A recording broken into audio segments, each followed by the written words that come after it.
Rock stars, Eric Andreas, your guitar sage here. You don't see me do that sort of thing very often. I think as guitar players, sometimes we tone down on our tricks. But my friends, I'm here to show you the 5 super easy tricks that that you can add flash to your playing, that any rock player or heavy metal player could add to their playing, just to bring out that nice flash, right? So you saw some bits and pieces that I did here, and here are the things that we're going to be covering. We're going to be covering a pick wiggle, a pick scrape. I've got this written on my board here, that's why I keep looking up. A two hand tap, pseudo harmonics, and pick hand muffles or right hand muffles, right hand mutes. Okay.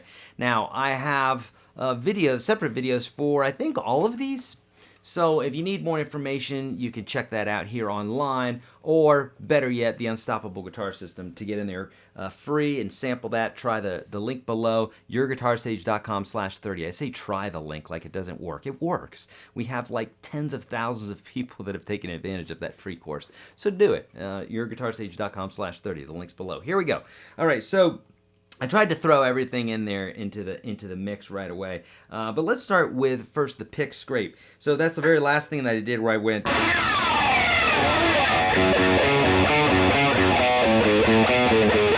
You've heard that, right? The beginning of Crazy Train, and that's how we get that skidding brake sound. Just really easy to do. Now, what's funny is that if you have your pickup. Right now I have the bridge pickup set up to where it's got that nice diving sound. Otherwise, if I did it this way, you can hear it going up and then down.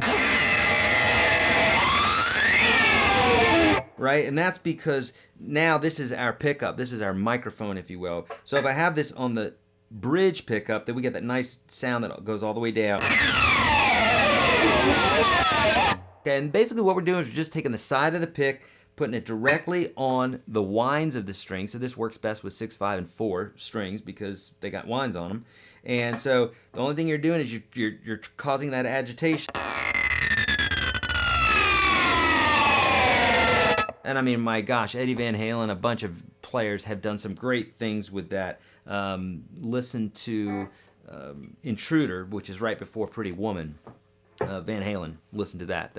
He's doing some crazy stuff like that. Okay, so that's the pick scrape. It's really easy to do. A lot of times when rock players do it, they'll do something like this. They'll go. So they'll actually scrape and then that hand down so that they can get their picking hand in position again. Okay, so that's what we call the pick scrape. Something very similar is called a pick wiggle. You don't hear it very often, but the way that I did it just now. There is actually a song by Tony McAlpine, and it starts off just like that. I think it might be the Witch and the Taker and the something or another. Anyhow, that's what he does. And basically on this, what you want to do is you want to hit the higher strings 1, 2, and 3.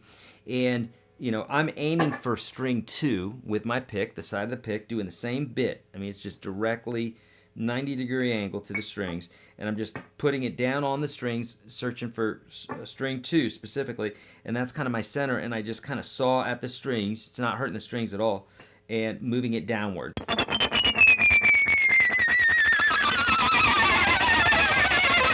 So just starting it off slowly.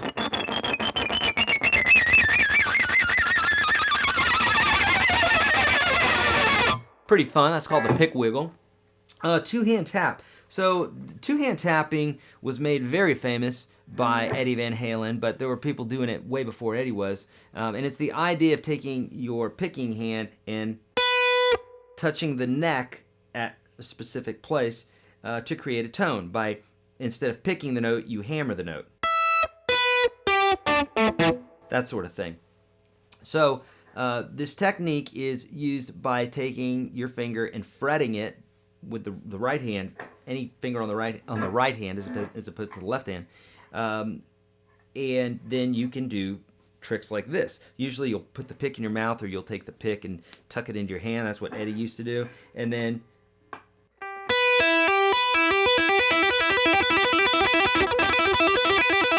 now you can do different sequences. Like this is just going up.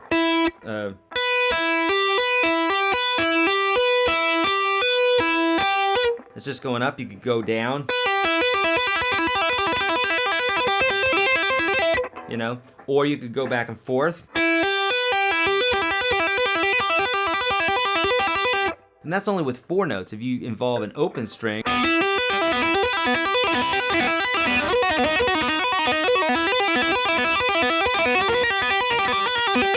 can do some really fun stuff with it. So there's all different sequences that you can do. It's pretty endless what you can do with this, okay?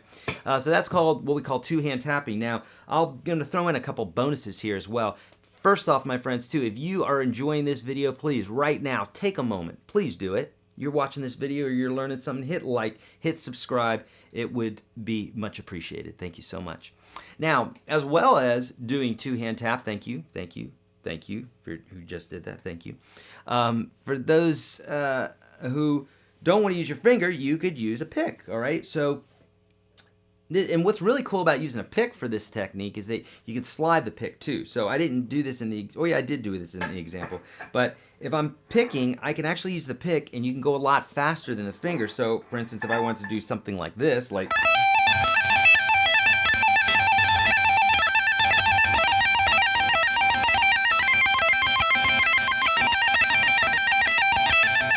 so instead of using my finger,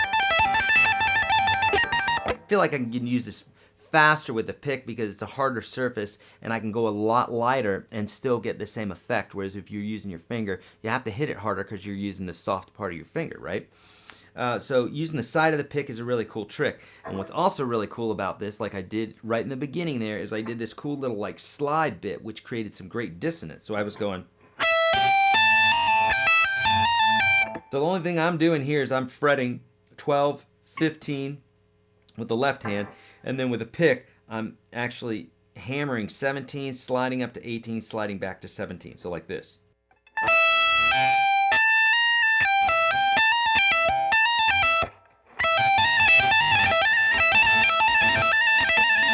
I'll do it slow again here.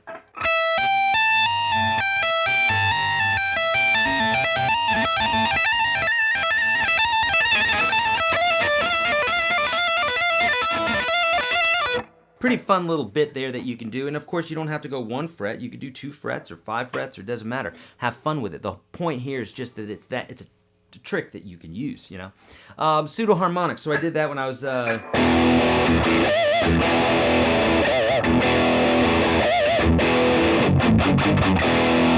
almost a little Metallica-esque there.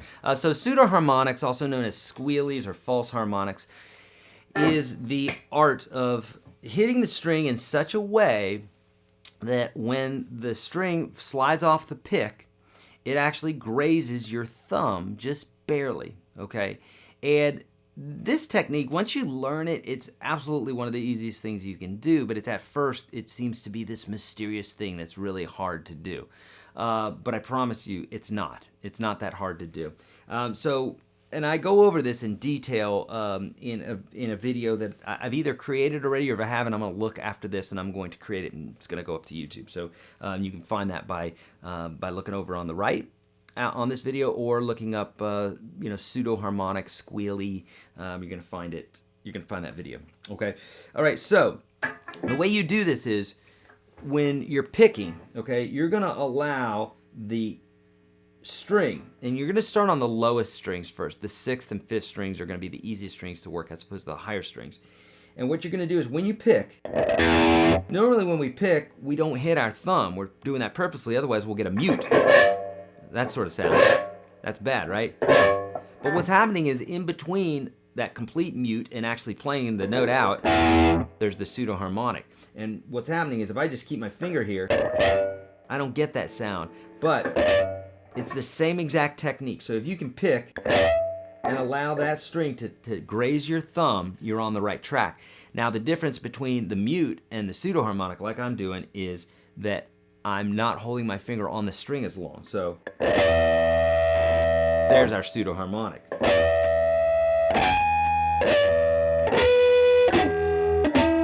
Watch the difference. Here I'm holding it and it kills it. Here I'm not holding it.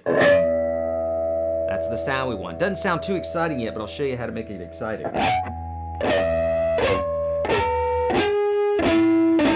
You've heard A myriad of players use this, including Billy Gibbons when he's going.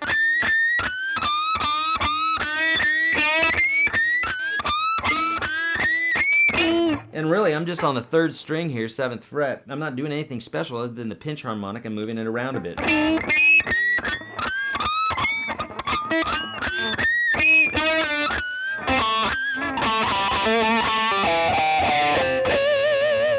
Really fun sound, okay? So once you do that, try that on the low E string. Remember to take your finger off the string super, super quick, okay? But it's got to touch. If it doesn't touch, doesn't count. But pull it off real quick. If you have that slight chimey sound, you're on the right track.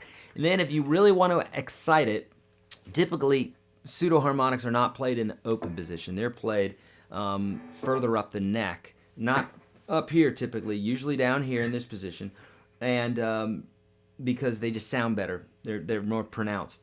But there's usually a bend or vibrato with it to make it sound amazing. Zakk Wylde is the king of pseudo harmonics, and he does these real type sound vibrato and pseudo harmonics. So adding some bends to them and some vibrato is a great thing to do. You've heard like a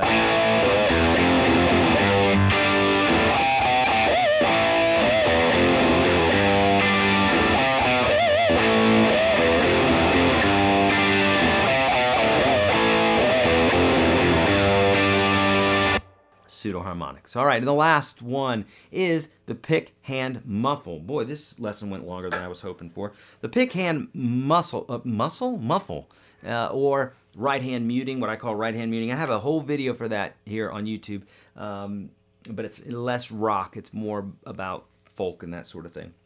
But nonetheless, let's talk about it here. The only thing we're doing in a mute, and it feels uncomfortable at first, is you're taking your picking hand and you're allowing it to mute the strings a bit. Now, when I say mute it, we're not killing it all the way, at least for this technique. We want it to sound a little bit. And the way you want to do that is you want to work the bridge. So if my hand's way over here, it's just absolutely going to kill the chord immediately. I can hardly hear that that's an A and that this is an E. I can hardly hear it, but if I back off my hand towards the bridge more,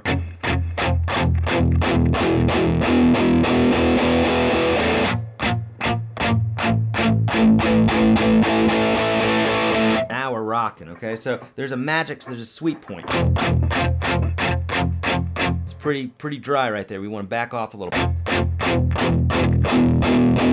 And we can hear the tone coming out there. And if you watch my right hand, sometimes I'll lift it off.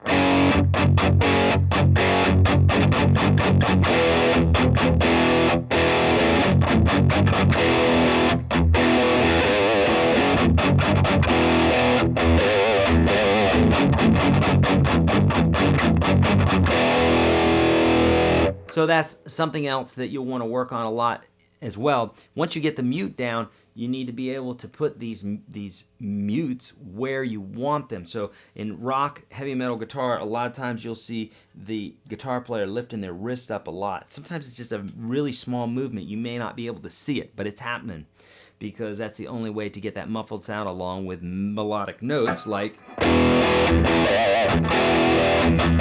So you can hear I'm muting in between there. That's a mute right there. Watch my right hand.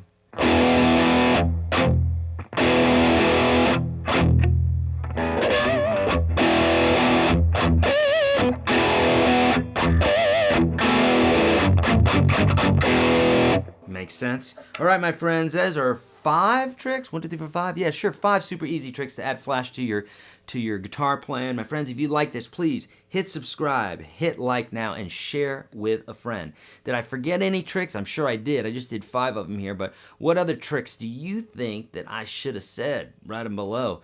Any questions that you have, put them below. Put those comments below. I check my comments a lot, especially the first 24 hours. So if you got something to say it now, my friends.